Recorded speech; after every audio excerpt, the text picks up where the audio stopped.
అమ్మా అమ్మా నాకు 10,000 కావాలి. నా దగ్గర ఎక్కడే అయ్యా? ఏంటి నీ దగ్గర డబ్బులు లేవా? పెన్షన్ డబ్బులు తీ.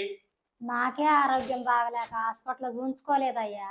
నువ్వు బతికి ఎవరిని ఉద్ధరిద్దామనే డబ్బులు.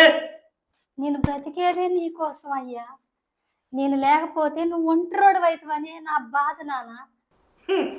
నా కోసం బతుకుతున్నావా?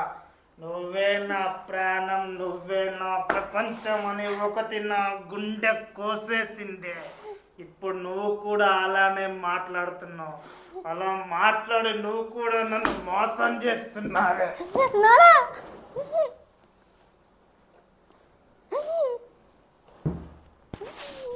ఎందుకు నాన్న ఇట్ట తాగుతున్నావు? నాన్న ఎంతో కష్టపడి మరి నిన్ను చదివించుకున్నారా? ఇట్లా నువ్వు తాగటానికేనారా?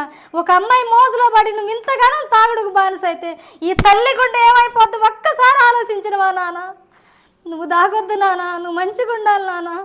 అమ్మాయి ప్రేమలో పడి అమ్మాయి మోసం చేసిందని తాగుడికి బానిసై తల్లిదండ్రులకి ఇలాంటి బాధని మిగిల్చకండి. ఈ కథ కేవలం కల్పితం మాత్రమే, ఎవరిని ఉద్దేశించింది కాదు.